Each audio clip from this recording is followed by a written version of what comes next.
ಕಾಂಗ್ರೆಸ್ ಪಕ್ಷದ ರಾಷ್ಟ್ರೀಯ ಅಧ್ಯಕ್ಷರಾದ ಮಲ್ಲಿಕಾರ್ಜುನ್ ಖರ್ಗೆ ಬಂಧನಕ್ಕೆ ದಾಂಡೇಲಿಯಲ್ಲಿ ಮಾಜಿ ಶಾಸಕರಾದ ಸುನಿಲ್ ಹೆಗಡೆ ಆಗ್ರಹ. ಬಿಜೆಪಿ ಹಾಗೂ ಆರ್ಎಸ್ಎಸ್ ವಿರುದ್ಧ ಆಕ್ಷೇಪಾರ್ಹ ಹೇಳಿಕೆ ನೀಡಿರುವ ಕಾಂಗ್ರೆಸ್ ಪಕ್ಷದ ರಾಷ್ಟ್ರೀಯ ಅಧ್ಯಕ್ಷರಾದ ಮಲ್ಲಿಕಾರ್ಜುನ್ ಖರ್ಗೆ ಅವರನ್ನು ಕೂಡಲೇ ಬಂಧಿಸಬೇಕೆಂದು ಮಾಜಿ ಶಾಸಕರು ಹಾಗೂ ಬಿಜೆಪಿ ರಾಜ್ಯ ಕಾರ್ಯಕಾರಿಣಿ ಸದಸ್ಯರಾದ ಸುನಿಲ್ ಹೆಗಡೆ ಅವರು ಆಗ್ರಹಿಸಿದ್ದಾರೆ. ಅವರು ಇಂದು ಮಧ್ಯಾಹ್ನ 3 ಗಂಟೆ ಸುಮಾರಿಗೆ ದಾಂಡೇಲಿ ನಗರದಲ್ಲಿ ಮಾಧ್ಯಮಕ್ಕೆ ಪ್ರತಿಕ್ರಿಯಿಸಿ ಮಾತನಾಡುತ್ತಿದ್ದರು. ಖರ್ಗೆ ಅವರು ತಮ್ಮ ಚುನಾವಣಾ ಭಾಷಣದ ವೇಳೆ ಒಂದು ಕೋಮಿನ ಜನರ ಓಲೈಕೆಗಾಗಿ ಬಿಜೆಪಿ ಮತ್ತು ಆರ್ಎಸ್ಎಸ್ ಹಾವುಗಳು ಇದ್ದ ಹಾಗೆ, ಇವುಗಳನ್ನು ನಮಾಜ್ ಮಾಡುವಂತಹ ಸಂದರ್ಭದಲ್ಲಿಯೂ ನಮಾಜ್ ನಿಲ್ಲಿಸಿ ಕೊಲ್ಲಬೇಕೆಂದು ಮಾತನಾಡಿದ್ದಾರೆ. ಇದು ಕಾಂಗ್ರೆಸ್ ಪಕ್ಷದ ಸಂಸ್ಕೃತಿಯಾಗಿದೆ. ಮಲ್ಲಿಕಾರ್ಜುನ್ ಖರ್ಗೆ ಅವರ ಈ ಹೇಳಿಕೆಯಿಂದಾಗಿ ಕೋಮುಗಲಭೆ ಹರಡುವ ಸಂದರ್ಭಗಳು ಬರಬಹುದು. ಇದು ದೇಶದ್ರೋಹಿ ಹೇಳಿಕೆಯಾಗಿದೆ. ಈ ನಿಟ್ಟಿನಲ್ಲಿ ಇವರನ್ನು ಕೂಡಲೇ ಬಂಧಿಸಬೇಕೆಂದು ಸುನಿಲ್ ಹೆಗಡೆ ಅವರು ಆಗ್ರಹಿಸಿದ್ದಾರೆ. ಈ ಸಂದರ್ಭದಲ್ಲಿ ದಾಂಡೇಲಿಯ ಬಿಜೆಪಿ ಮಂಡಳದ ಅಧ್ಯಕ್ಷರಾದ ಬುಧವಂತಗೌಡ ಪಾಟೀಲ್ ಹಾಗೂ ಬಿಜೆಪಿ ಯುವ ಮುಖಂಡರಾದ ಮಂಜು ಶೆಟ್ಟಿ ಅವರು ಉಪಸ್ಥಿತರಿದ್ದರು. ರಾಷ್ಟ್ರೀಯ ಕಾಂಗ್ರೆಸ್ಸಿನ ಅಧ್ಯಕ್ಷರಾದ ಮಲ್ಲಿಕಾರ್ಜುನ್ ಖರ್ಗೆ ಅವರು ಮೊನ್ನೆ ದಿನ ಚುನಾವಣಾ ಸಂದರ್ಭದ ಭಾಷಣ ಮಾಡ್ತಾ ಒಂದೇ ಕೋಮಿನ ಜನರಿಗೆ ಓಲೈಕೆ ಮಾಡ್ತಾ ಬಿಜೆಪಿ ಮತ್ತು ಆರ್ಎಸ್ಎಸ್ ಹಾವುಗಳಿದ್ದ ಹಾಗೆ ಇವನ್ನು ನಮಾಜ್ ಮಾಡಬೇಕಾದ್ರೂ ನಮಾಜ್ ಬಿಟ್ಟು ಬಂದು ಕೊಲ್ಲಬೇಕು ನೀವು ಅನ್ನುವಂಥ ಭಾಷಣವನ್ನು ಮಾಡಿದ್ದಾರೆ. ಇದು ಕಾಂಗ್ರೆಸ್ಸಿನ ಸಂಸ್ಕೃತಿ ತೋರಿಸ್ತದೆ ಮತ್ತು ಮಲ್ಲಿಕಾರ್ಜುನ್ ಖರ್ಗೆ ಅವರ ಸಂಸ್ಕೃತಿ ತೋರಿಸ್ತದೆ. ಇವರು ಈ ರೀತಿ ಮಾಡುವ ಮೂಲಕ ನಾವು ಬಿಜೆಪಿಯವರು ಮಾಡಿದರೆ ಕೋಮುವಾದ ಅಂತ ಹೇಳ್ತಾರೆ.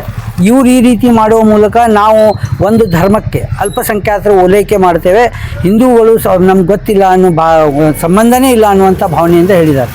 ಮಲ್ಲಿಕಾರ್ಜುನ್ ಖರ್ಗೆ ಅವ್ರಿಗೆ ಹೇಳಲಿಕ್ಕೆ ಬಯಸ್ತಾ ಇದ್ದಾನೆ, ಸ್ವಾತಂತ್ರ್ಯ ತಗೊಳ್ಬೇಕಾದ್ರೆ ಈ ಕಾಂಗ್ರೆಸ್ ಅಂತ ಏನಿತ್ತು ಅದರಲ್ಲಿ ಎಲ್ಲರೂ ಭಾರತೀಯ ಜನತಾ ಪಕ್ಷ ಆರ್ಎಸ್ಎಸ್ಸಿನ ಎಲ್ಲ ಪ್ರಮುಖರು ಭಾಗವಹಿಸಿ ಸ್ವಾತಂತ್ರ್ಯಕ್ಕೆ ಹೋರಾಟ ಮಾಡಿದ್ದಾರೆ.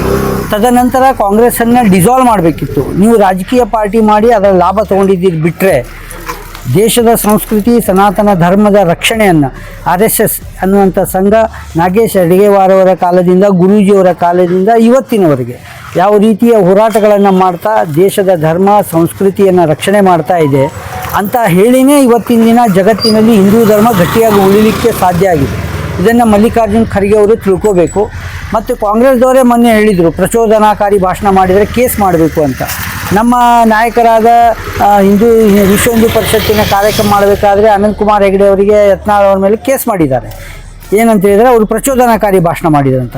ಮತ್ತು ಈಗೇನು ಈ ಮಲ್ಲಿಕಾರ್ಜುನ್ ಖರ್ಗೆ ಅವರು ಮಾಡಿದ್ದಾರೆ, ಕೊಲ್ಲು ಅಂತ ಹೇಳುವುದರ ಮೂಲಕ ದೇಶದ್ರೋಹದ ಕಾರ್ಯಕ್ರಮ ಮಾಡಿದ್ದಾರೆ.